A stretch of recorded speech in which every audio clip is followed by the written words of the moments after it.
Ladies and gentlemen, welcome to I am your host, Tyrone Bridges. Let's get it.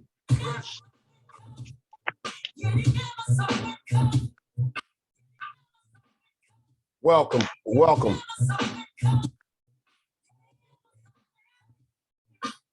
Welcome, everybody. I am your host, Tyrone Bridges, and we have a very, very special guest on our show here this afternoon, this early afternoon, Mr. Anthony Morgan, candidate for Ypsilanti City Council Mayor, not City Council, Ypsilanti City Mayor. The brother was a councilman, and I'd like to bring him on the show and talk more about him. And can you hear us good, brother? I can hear you well. Can you hear me? Yes, sir. Yes, sir. Just a tad bit of echo, but it's all good. All right. Well, talk to the brothers and talk to the sisters out here and let them know who you are. Of course, they know your name, and let's kick it about you right quick. Well, thank you, Mr. Bridges, for having me on. I've been a 22, 23-year resident of Ypsi. I didn't just wake up here. Yes, sir. I've worked in many of the schools from elementary to high school. I've mentored thousands and thousands of young children and families here in Ypsi and Washington County. My daughters right now, 19 and 16, one graduated from ECA. She went to state, coming back to Eastern Michigan, and I have a junior at ECA. So my daughters have come up through these ranks. And more about me, as far as I'm a person that don't let the tide fool people. I'm a man of service, you know. So if people know my name, it's because it's attached to doing some kind of action. So it's more so, and my goal is to remove myself out the way. But on my platform here, and I have served on council for 3 years and 7 months until I resigned last week because I moved to put myself in a better position to serve at a greater capacity. But as far as it's called Democracy I Do, which is just recommitting people to the understanding, like it's a commitment. Democracy, you have to be committed to the idea, and then you have to do something. You can't sit back on your loins and think that this systematic will of the people will run itself. And us as representatives, we have to be more engaged and be more responsible with the power that we've been given. And so I'm grateful for this opportunity just to be able to represent the city. Well, brother, can I call you Anthony, or can I call you Tony? You know, whatever you want, short on the show. I prefer Anthony. Okay, Anthony. All right. Look here. This brother have been a great pillar in this community, a great pillar. And I want you to explain to the public as far as the move and the resignation of the city council position, so they won't get it mixed up, so they can hear it directly from you for those who didn't know. It made news. It's nothing to get mixed up. It was actually clear if they read it because it came across everyone's feed. Now there's no more to explain than people know about the housing issues here in Ypsi, and every citizen that lives here, whether a homeowner or a renter, at some point is going to face some challenges, be it taxes, be it again, landlords, be it rent increase or whatnot. And again, me living here 22, 23 years, me and my family have paid close to $400,000 to landlords. So, you know, and again, I'm still, it's a bigger house, bigger place, bigger space, but it's again, it's much more. And so, which is again, an issue. However, I moved 3 of the blocks on a street that I live on. 2 of them were in a different ward, and 1 of them was on the ward that I represented. And when I moved, I was a block away from it. Simple as that. And I thought the most integral thing to do is just to step back and to resign and spend my time working on a pretty effective campaign. Well, that's real integrity. You move over 1 block and resign just to get. I mean, my goodness, that shouldn't be a thing that should be considered. But we're not going to drag that out now. It's explained. The reason why I asked you to explain things, because a lot of people in the I thought you knew verse, I should say, they don't get a chance to check out the city council meetings. They don't get a chance to check out any you know, the county commission's meetings at all. You know, they hear it straight from the person that, you know, that's there. And I need to say, I just want to add to this, being one of the first renters in the history of the city to sit on council, again, being a common person, being a person of the people, not to say that people who own things are not common people. It's just saying that when we think about from local to state to national politics, it seems like you have to have more and more and more just to represent people. And I think that model is outdated. And I think common people have common issues and common solutions if we all work together. I totally agree, man, because, you know, renting for years, I know the experience, bro. I know the experience. I mean, for people who put in the community and who are out here serving, there should be a better avenue. Shouldn't be no back doors, but it should be better avenues for us to become homeowners in the area. So, brother, could you talk to them a little bit about your platform before I get into these questions that I have for you? I don't have anything written down. I usually don't have anything written down. Well, it's really, I'm not going to say it's simple. Ypsilanti 2034, which is my platform, when I started 4 years ago, and the idea was to do a recap of 2003 to 2018, a 15-year span in the city, to see how Willow Run got absorbed, different entities kind of feasted on the community and took the best of what we had. And so I was thinking from 2019 to 2034, another 15-year plan to find a credible, durable interim solution to stop it, or at least to find ways in which people who come up through the soil, people who have integral knowledge and embedded wisdom in the city and skills and talents, that we can retain those people and have a vision. And no disrespect to any other person, but we just need a bigger vision for Ypsi. And on that, it was the YES campaign: youth, environment, and safety. Those are the three pillars, and finding very creative ways to utilize the youth and their power, their ingenuity, their strength, and all their talents to be able to fend and defend and lead and direct themselves. And then we have the education, the environment portion, which is keeping our infrastructure sustainable, keeping our roads, keeping our bridges, keeping our green spaces, keeping the best of what Ypsi is, not just people who from around other places who can come and see the benefit of what we offer. Just let other people within our city benefit from those. And then safety, which is a big subject and always has been. And that's a touchy subject. And I'm sure we're going to get into that more during this conversation. But what safety is, what it looks like, who it affects, and the perceptions of safety. But having some really, again, these are really non-traditional. I want to mention, I'm running a non-traditional campaign for non-traditional times, and everybody talking about equity, and what that is. And so my goal is to switch the financial equity, which most candidates think about fundraising and all these other things, to social equity.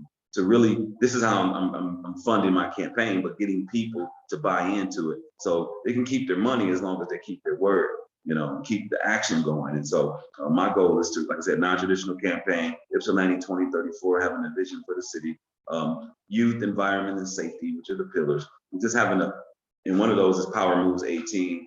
My goal is to help register 1,000 18 to 21-year-olds to vote in the upcoming August primary. And so a grand project is, because I'm absent in this idea, I didn't know how many grandparents were caring for their children's children. And so I have Benita Robinson, a woman from Georgia who's taking care of her grandson since he was 3 months old, and he's 11, and she won't be a senior for 7 more years. So how do we support some of those groups that are marginalized and the front line? And so these are all things that's incorporated with democracy. I do, and just to the last, before you get into your questions, people talking about voting. I'm voting with little stickers. That one time every 4 years, that's admirable, okay at best. We're talking about day after day, month after month, year after year, being committed to what we say we want it, and to make sure the votes that people do make are reassured by the actions of the representatives. And that's what people don't do. They vote, but then they stop right there.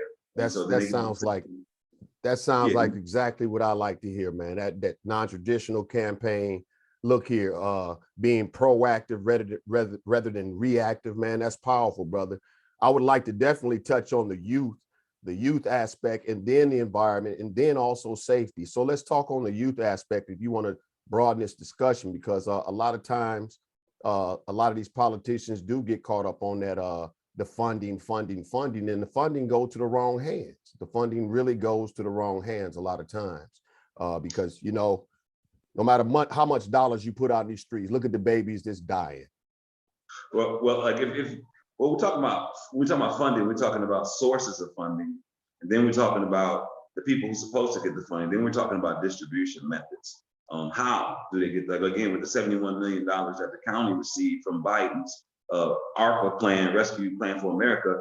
Now, when the county was supposed to distribute a lot of that money, right, the top three things that were allocated, one was Wi-Fi in Ann Arbor, and the second was daycare, and the third was an education plan for years down the road. And no offense to any of those ideas, but I don't think that should have superseded the most marginalized, affected people who needed it during COVID. It was a clear, I would say, no one followed up on the priorities of how that money was distributed.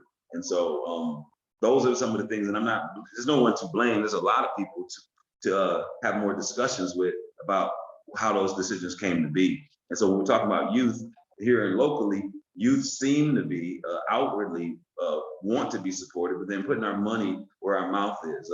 So I've had an opportunity while on council to donate $25,000 to the school sports and arts program, and made a reconnection between the school board and the city council, which has been kind of dormant for some time. And the goal is to get people to work together, and that's the goal. It's not who's the smartest, who has the deepest pockets, who family you know the best. It's the people who can get people to solve problems. And young people, clearly, when it comes to violence, when it comes to having outlets for enrichment, have an issue. They have some long-standing problems that us adults have created for them in these environments, and now they're kind of they're getting supplemental support, but I don't think at the level they need it, and not at the capacity, and we're not spending enough money, time, or energy on them. Although we say they are, those are the ones that we love and support and love the most, and so we have to put our money where our mouth is on the city. I totally agree, sir. I totally agree. That is the number one thing. We got to put that money where it's supposed to go, and that's an honorable thing, man. That we need a leader in our city of Ypsilanti that actually really focused on that, and the environment as well. You know, the housing. You know, you said a mouthful right there for a homegrown guy, grew up on the south side of Ypsilanti in the townhouses, and then when I became a single parent, I understand what's going on now within the renting market. No matter what you do in the community, if you are a native of Ypsi, it seems like you're getting squoze out of Ypsi. There's no home ownership opportunities for natives, native African Americans, to be bluntly about it. A lot of them are getting weaned up out of these rental units because of the property owners hiking the rent up just to squeeze them out of there. So that's a wonderful thing on your campaign about the environment, bro. So speak a little bit more about that if you can before we get to the safety. Well, let's talk about environment. I'm gonna use something from Noam Chomsky. It was a book he wrote called The Fateful Triangle. And it was about the United States, Israel, and Palestine, regionally, on landscape. And he used a layout that, if this was monopoly, the world was monopoly. He was saying that Israel and the Panama Canal would be Park Place and Boardwalk, right? He was using those are the most valuable spaces on the board to connect the world. And so here regionally, people look at Ann Arbor, Detroit, and this is a very valuable region. It just seems to be more valuable to people on the outside of it, right? Because we have people from New York, people from California, people from Chicago, everybody buying up land here, right? Except the people who grew up here. Now you say having opportunities, and as marginalized people owning less than 4% of the city, there have been, I would hate to say that most Indigenous and African American and Black people, I would hate to say that they lack the skill, that they lack the will, that they don't have the wherewithal, that don't have the funding, that they haven't had the access. But I would like to say it's a lot of forces and entities that haven't allowed it, meaning that we can only do what we're allowed to do. And that's what policy and law. So some of it has been intentional, some of it has been unintentional, but the goal of it is the same, to make sure that some of those who have been rooted in the community lose those roots. Again, I don't know if it's specific, but it's definitely not intended to help us gain. Yes, sir. And just a quick mention, because we see the Orange Barrel project that's running around here. We have a lot of street repair that's going on here. And honestly, you know, me as a native of Ypsi, I like to ride through here and see the makeup of employment in the Orange Barrel project. It's not a lot of us, people looking like us, working on those projects. And it offends me. It offends me that we have Black leaders that's working in Lansing and don't recognize if a big bulk or state project like that comes along, that opportunity for somebody to do a sign holder or digging or a shoveling or something, they should be able to open up the doors of employment to somebody. I mean, look, they working. It's a lot of unemployed Ypsilantianites, people in the Ward 1, where they're doing these projects. They should have people that are out of work on those projects. I just don't understand. But that is the fault of our Black representation at the state level. And at the same way, it feels like it is a lack of voice from the county level to communicate to the state to say, hey, look, open up them jobs to some of them Black folk over there that's out of work. I know a lot of them over there skillful. A lot of them over there skillful. That's untapped talent over there in Ward 1. A lot of them are masonry. They do, you know, all that construction work. It's just that the opportunity is not offered, or the application process is above and beyond their ability to be able to provide the specific paperwork. See, we need to have people up there in Lansing and also at the county level as well to help push those jobs through the city and say, look, we got employment available. Call some people down here, put a bulletin out and say, hey, we're going to do an Orange Barrel project from April of 2022 all the way till December of 2022. It could have been a lot of employed young youth and also Black men and women down there. They could be employed. Jobs are going to the four vital instruments, to, you know, housing, jobs, healthcare, education. I think those are the things that most families want security in. And when it comes to, and again, YCUA was doing this huge water main repair project through the city that they'll be continuing for some time. And as far as, I don't know, state level projects, when it comes to bidding, when it comes to going to bat, it's time to take the gloves off, and it won't be,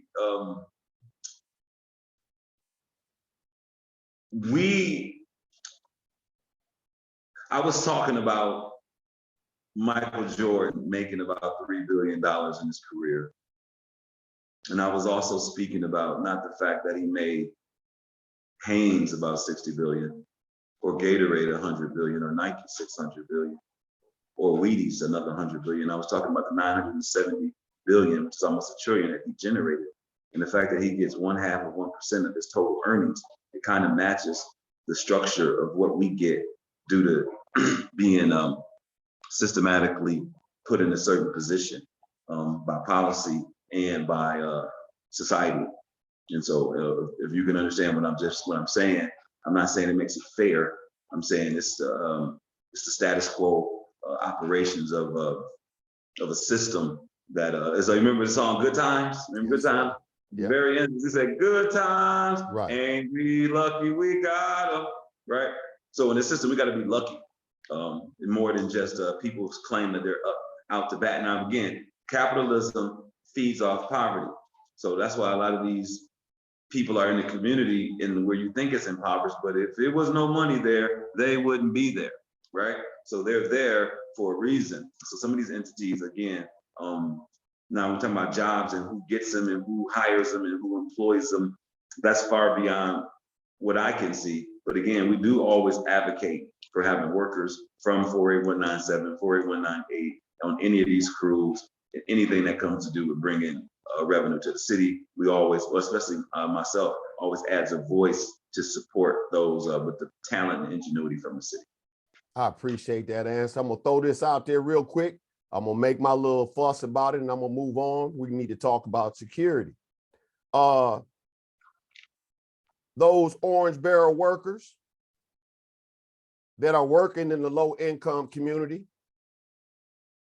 when they're on their lunch break, they don't even have no problems with going to the hood and get no drugs or having a dealer to meet them.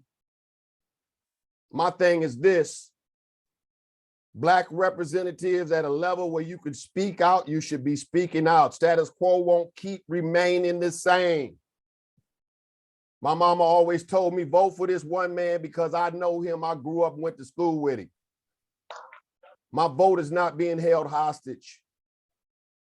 And people's vote shouldn't be held hostage. Once again, like I said, that Orange Barrel project, and just like a lot of the Yucca projects, also within the township, you don't see a lot of us working.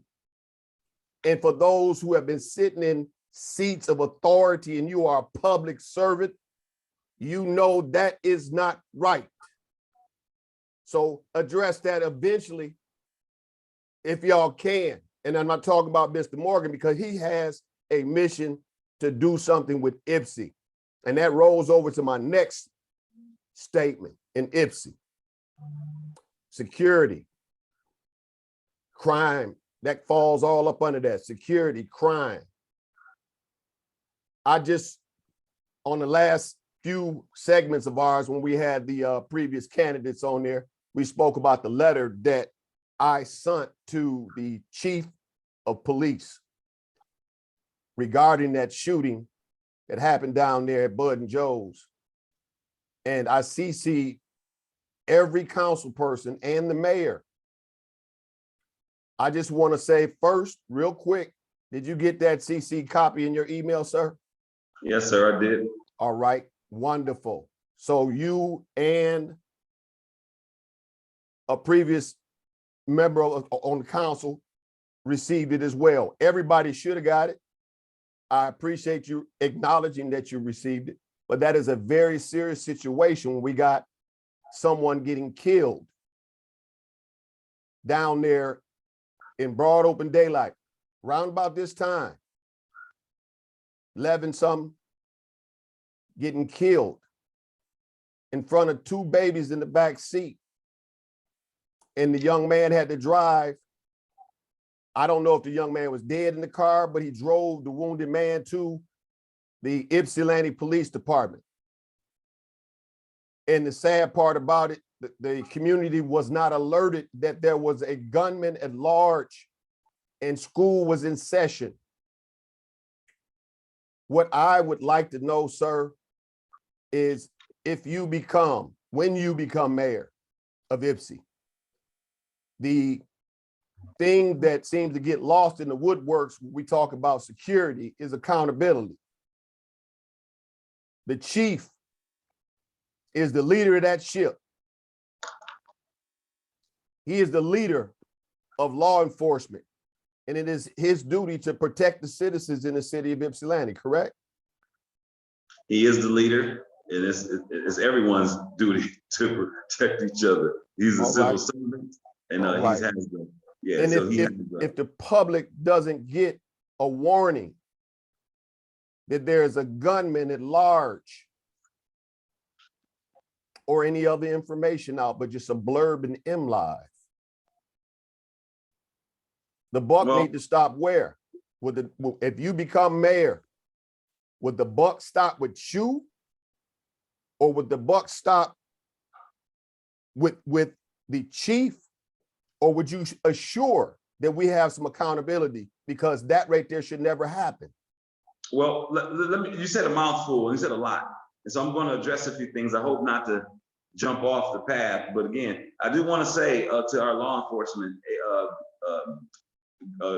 our law enforcement agency, when they do a lot of things well, they never get pat on the back. I've done some ride-alongs.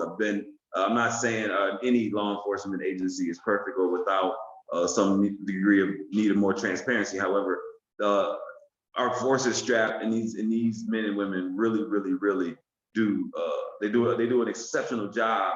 And there are always some stories that could prove otherwise. And again, it's a history. Policing in itself has a legacy, and it has an intention to do what law enforcement is meant to do. So we're talking about safety and security. Okay, what is safety? Safety is again, being from Highland Park. When I come to Ann Arbor, MC, my degree is I feel a lot less. I mean, I feel more safe. I mean, how can I say so some people from different areas that experience more crime feel more safe. Then we got people in Ward 3 who generally talk the most about safety when there's literally a lot less going on over there in Ward 3. And people in Ward 1 who experience, so when we're talking about violence and death, let's look at it. In the last decade, out of the probably 60 or 70 bodies that was on the ground, 95% of them been Black bodies, right? Not Asians, not Arabs, not Israeli, not Chinese, not Hispanic. It's just been Black bodies. So when we talk about violence, what's allowed and what's okay, whether it's Black on Black, vigilante, anything, which Black on Black just means you only kill where you live, whether it's white on white, Chinese on Chinese. So I'm saying, we're talking about safety. As far as reporting, we're talking about investigations, we're talking about media. Ypsilanti doesn't have its own media. So we wait and depend on MLive, Facebook, or these other outlets to share information, news break, all these other things. So we don't have we just not have well, the city now recently have got a media specialist, which again, is, I guess you push a button, make an alert, right, to the whole citywide that's supposed to, so some of those things are, now why, depending on what investigation, what's going on, I don't know. I'm not, we were privy, and I was at one point, not anymore, privy to certain information that come along with some of these cases, but a lot of people, because these, when you talk about, especially with a loss of life, very, a lot of moving parts when it comes to victims' rights, when it comes to, again, investigations, who can talk, say what. Now, let's go back to Chief DeGiusti, who is the leader of the law enforcement agency here on a local level. And his responsibility and the pressure of his position is definitely unbeknownst to me about what he has to go through and do now.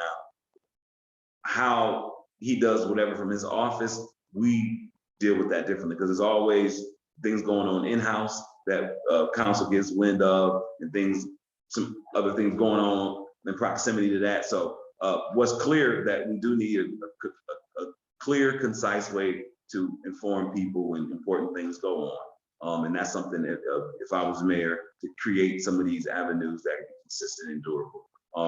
And having some community feedback about how to interact and engage with some of these issues. So when it comes to trauma, dealing with, again, it's a lot going on in the community. And when you mentioned something earlier about the workers in the orange vests and when they get off, and as far as what they have access to and where they're going, people, 94 is right there. There's no, people have been coming and dropping off and picking up the best of Ipsy for a long time. Dropping off, coming to do what they do. So some of the crime that we experience literally are not from people who here. So people stop through, do mess, skirt out. And people who here have to deal with it. So some of those, even finding a way to isolate if it's our folks or if it's outside folks. And so all these, there's so many moving parts. And when it comes to, again, I did vote on the 3 police officers that I got a big backlash from, because when we're talking about safety and security, people don't have an idea. They just think they do. They don't have an idea what it takes to keep 20,000 people safe, or at least feeling safe. Now, they should sit with that for a second. Feeling safe is different than actually being safe, because although the murders and things happen in Ward 1, they feel safer than the people in Ward 3 say they feel. Now, that's conditioning. That's a lot of other stuff that I'm not at liberty, but it's not on my pay grade. It's the psychology of violence, right? So I'm not that smart to make any blanket statements about who's right or wrong, but I do know safety and security is a touch. Who feels safe with, like some people say, I'm from Chicago. I walk out here all night by myself. I don't never feel unsafe. Then people clutch their purses when they walk in Frog Island, But again, when you mentioned outdoor broad daylight shooting, Von Craddock, the young man who just got murdered over here on Gulf Side last year. I knew him. Solomon, who got murdered at Tom's Party Store. And the young man with a neglected Cedric, who drowned. A lot of these young men who we knew personally, a lot of bodies, a lot of different, because at the end of the day, that's what we're talking about. And I'm gonna just say this and not be on a rant. When we're talking about, I don't want to throw the prosecutor. I'm thinking about how they enforce crime, right? So we're talking about all this newness, right? Everybody, we got different personnel. It's the new this system here. But why in the last 4 decades, when we're talking about arrests, probation, court costs, jail sentence, why are the same people facing the same sentences, right? Over 4 years. So that tells me it's not the people in the places, it's the system itself. The system. Because we don't care who's in it. It's the outcome. So in the outcome, it's the same bodies on the ground. So clearly the mechanisms to change it are not in place. Right.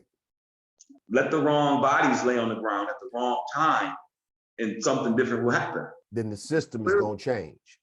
Yes, but clearly Black bodies dying clearly is not the catalyst for change. And I wish George Floyd's death, which has spurred something, but usually they spurred the movement to push everyone's agenda but ours. Sure did. It definitely did. Brother, you are a coach. You are a mentor. You are a father. You are a blessed brother, man. I know your work. I know your work, man. And you are dedicated to it from the heart. And the ingredients of a leader sounds like all those things all bunched up within inside of you, brother. And if there's anything that you could speak to the youth directly through the show on how to put them guns down, how to stop the violence, and you could do things that Mr. Anthony Morgan is doing. You could be on city council. You could run for mayor. You could do all of these things. Talk to him, brother. Just please. I always like to have that blurb coming out there from a Black leader. Well, I'll share with this. As you said it clearly, every leader is not a politician. Every politician is not a leader. Just a little bit about my story, and I know people don't know me. I grew up in foster home in Highland Park. I've moved over 15 times. I live with a lot of different families. I've been shot in my teenage years. I've been stabbed. And I've done 44 days in Frank Murphy's juvenile home. Now, all 11 of my foster brothers and my other 2 real brothers all did prison terms, okay? But those 44 days is enough to keep me out of prison. And when we're talking about young people, the fact that when I was 11, I won a spelling bee in 6th grade, and I had the opportunity to meet the council and mayor in Highland Park, and I met Councilman Frank Ross in 1989, and he walked up to me and was like, "Hey son, I'm Councilman Frank Ross." And he had cognac glasses on, clean, just looked upstanding. And I've never seen a positive man. You muted. You muted.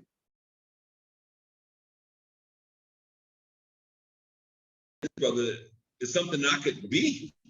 I could be that. And so despite my tumultuous upbringing, I wanted to let these young people know I'm bound by oath. And I'm bound by oath to the people, right? To the ancestors, to the people who preceded me, to the people who fought for where I'm at. And based on my tribe, the integrity and accountability of service and civic responsibility is my core. That means my mom used to say, hard work don't guarantee you nothing, but without hard work, you can't get nothing. So I'm a man of action. So young people, growing up, it's not that you don't see, hopefully you can see that there are people, men and women, that you can look to just to see something different than the path. Sometimes you walk around some of these places and see nothing for you, nothing that looks like you, nothing that represents you, nothing that actualizes yourself. Just know that somebody out here, that's why when I did the Black History Month youth summits and the transference and the thing that I created, White Town Swag, which is summer without any guns, because we know when it gets hot, bodies start getting on the ground. So we wanted to let ordinary citizens in different places like the library, like the firehouse, like the freight house, these become swag houses where there are places where adults are that could lend some support or help to young people who felt they were in dangerous situations. So those are some of those things. We need outlets for young people to say, hey, I'm having some issues. You know, I need someone to talk to. Man, so when I walk into the third grade, hey, how you doing, son? I'm Councilmember Morgan. I remember when I was 11, when I didn't see, and they look at me like, I want you to believe that you can do it too, son. You too, young lady, you can be more than some of the ceilings that they put on us and these titles. But just know, and I don't go here too much, but just know that we have a different mojo, we have a different love in us that every people won't understand, that every individual diverse group has their own special thing. I do think the world culturally appropriates ours a little bit differently because of how serviceable we've known to be, whether by force or our ignorance or just our love. We've done a lot of things as the indigenous Black and brown people to support the known world. And we're the most valuable commodity the world has ever known. So, and they're trading us around to benefit the system. And so what we have to do is be more engaged with the system to know how it works, rules at play, what the rules are, what we can, should, and can do as a consensus, as a body. And so as a mayor, and not just my plight, it's the plights of the LGBTQ, the elders, the seniors, the youth. See, there are different segments of the population that have different plights. And I would be a fool to think that I know every plight or I'm smart enough alone to be able to tackle them. That's why our plight, which is unique, needs to be dealt with in a unique way and not a blanket, diverse community equity type of way, because it's long-standing, it's a lot of arms and feet on our necks, literally and figuratively. So we won't be brought up equitably the same way every other group will. And I think they need to really consider that, who's ever from the top down. That's right. Also, brother, you know, by being a Black leader in our community, you know, you said you've already had your brushes with the law, and in the past, years ago, you know, currently you ain't even involved in no illegality. He could be a Black man at his stature, at his age, doing positive things. He still don't have to be out in the streets. He's out in the streets. He's out there. He's out there. I see him all the time out there. This is one of many Black leaders, Black male leaders, and I have to say it, that I see out there. You know, most of them you see ride in the car, like, you know, flinging here, flinging there, but you out there, boots on the ground, like out there. And I really appreciate that, man. Most people don't see their leaders until it's a situation or election time. And that goes to any other leaders that is Black. Just like this brother said, you know, I looked up to Black leaders when they were in office, and I said I could be that one day. But you got Black leaders that's in higher positions, that's in the positions right now that's called, I'll help those who I know or my family and friends. But when the little guy reaches out to you, if he ain't paying for my campaign or if he ain't putting no dollars in my pocket, I ain't helping him. So when I'm speaking about the old politicians, we got to get that old political method out of office right now so we can have that new vision in. I want to ask a question, and I don't know why this is. Since the 1700s, Black and brown people have only averaged around 12.7 to 13% of the national population. And here in 2022, we're still 13% of the national population.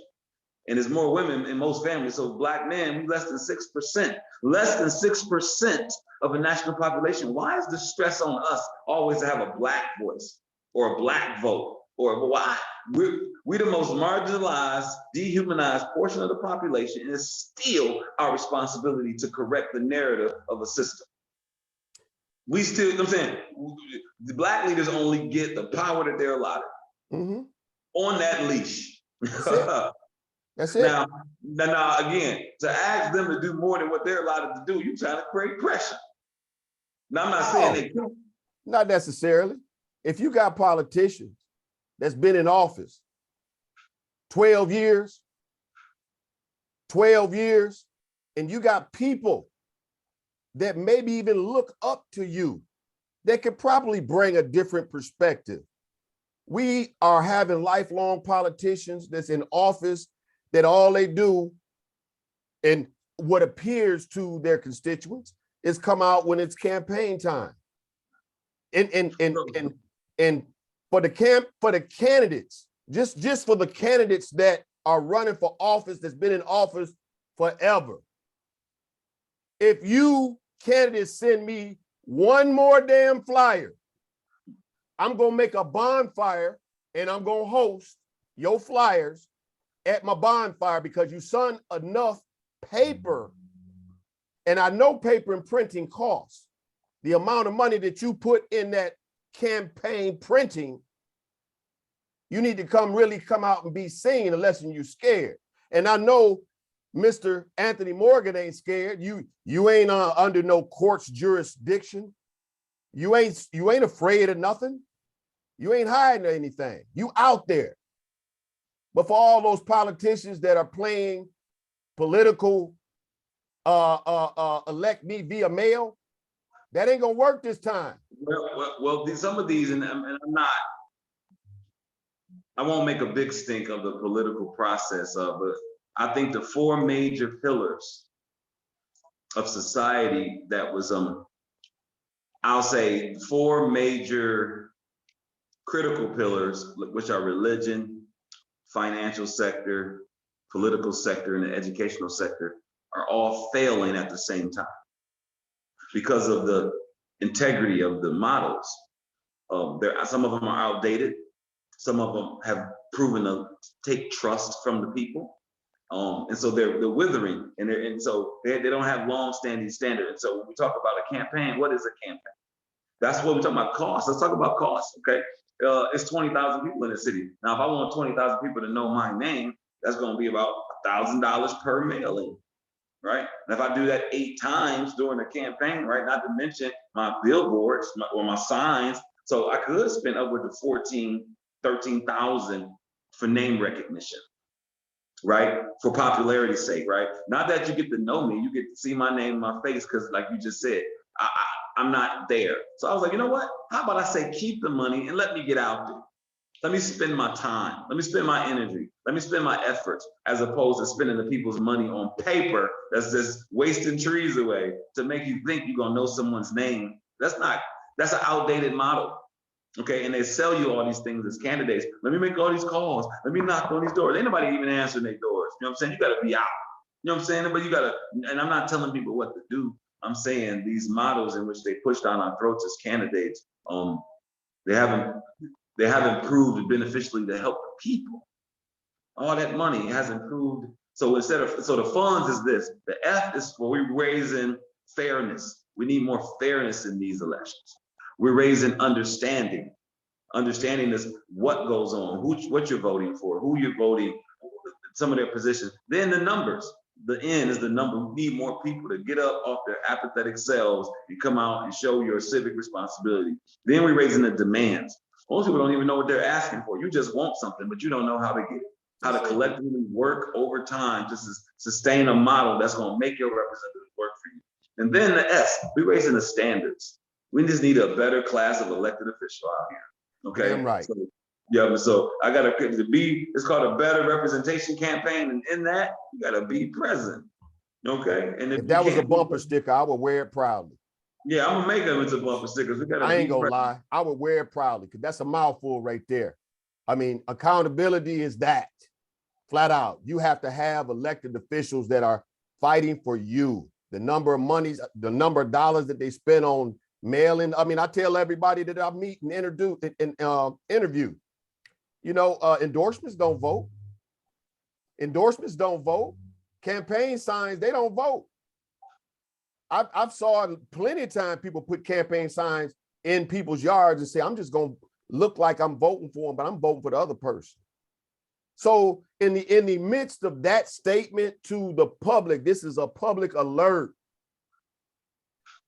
Everybody in Washtenaw County, city of Ypsilanti, Ann Arbor, don't be so quick to hurry up and fill out your absentee ballot. You need to check the temperature at every candidate, known and unknown. Known and unknown. Democrats, a lot of the Democrats ain't real Democrats. A lot of the Democrats ain't real Democrats. And a lot of the Republicans wanna play like they're independents, but they really Republicans. Or they play like they're on both sides, but they really have that Republican value. Y'all don't mark them absentee ballots up until you check everybody's temperature. You don't sit there and vote because somebody go on one show and not on the other. We are here. I don't charge nobody for the show. I didn't actually pre-endorse nobody. You might hear me say wonderful things, but I'm gonna speak the facts. This brother right here, he rallying everything off that needs to be heard. He rallying everything off that needs to be heard. We need to change our mindset. Stop voting early. Because once when you vote and put that in the box, you can't go pick that mug up and redo it again, or the process is gonna be a little longer and your vote might not count. So stop voting early because they tell you, hurry up, vote really quick. Because we want to hear somebody with the slip of the tongue on a show. We want to hear somebody to say something wrong so we can make sure we call them out on things. We need to hear everybody. This brother right here, he's in spit some fire today, y'all. And I want to hear more what he got to offer. Sorry about that rant, brother, but I had to get that out there, man. I'm tired of people telling me, oh, wait till the absentee ballots, go ahead and vote for this. I ain't voting for no damn body. And this year, my vote would be transparent on the public platform because I'm gonna show people, I test everybody's temperature, come on the show or not. And if you ever call me biased and I offer you to come on the show and you know me, and I ain't never had no communication with you, I'm gonna light your ass up. Just a PSA personally from Tyrone Bridges. There's a candidate that's out there that said I was biased. And they called me and they said, that's the reason why I won't come on your show. That is an insult to me. You know how I am.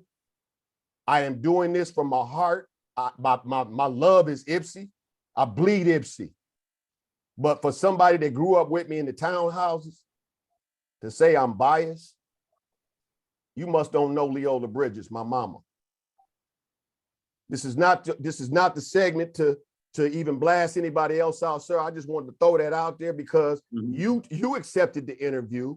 You also accepted the invitation. You were the very first person to reply to the invitation of the form that we are given on the 30th, on June 30th, at the Ypsilanti District Library on Whitaker Road. And I want to thank you for that. That means, look, you ain't afraid of nothing. That brother, he ain't afraid to talk to people. I want to say, again, I was a salesman at one point. I've been an educator, been in the nonprofit sector. You know, I've been, like I said, a sports guy. But politics is a whole different arena when we're talking about representative government. And but again, the goal is to never do anything illegal, immoral, or unethical. But again, being stupid is not illegal, and I've done some dumb things before, you know. But there's nothing I can't apologize for or move forward from. And I think in this very despicable realm of politics in which they mudsling and blame shift and duck the truth and hide from accountability and wither and sneak, it's detestable, and it's not doing anything to promote the will of the people. And so my goal is, even back when I was running against Adam Gainsley or Desiree Simmons in my first election, I didn't have opponents. I was running for the city, not running against anyone. Those who prove, they're going to have to prove to the qualified electors that they are the choice of the people. And I guarantee, this is my tagline, Mr. Bridges, I'm in nobody's way, but I guarantee you ain't nobody in my way. Okay, I am here for the people. I don't mind the naysayers, those who think. People ask me to be on, because people, man, do your work. And guess what? We got one mouth and two ears. You got to listen and serve. And most people just want to be known for doing stuff as opposed to actually doing it. You know, so I'm not. I've been called out. I've been called names. Hey, all I had to do is sit down and shut up. I just can't make nobody happy. That's it, brother. All I've known this brother since day one I met him has been an honorable brother, period. Anybody, he don't like me, he don't like me. No, that brother about his business. That brother about his business, serving the people. He's definitely about his business. Brother, talk to these people about your campaign. Let them know where they can come or either call you or either join or either, hey, I want to come help you out. Oh, that there's a forum. Oh. Yeah, June 22nd, the League of Women Voters is doing one at the Senior Center, June 22nd at 7 o'clock. Lois Richardson, Nicole Brown, and myself will be in the mayoral forum. All right.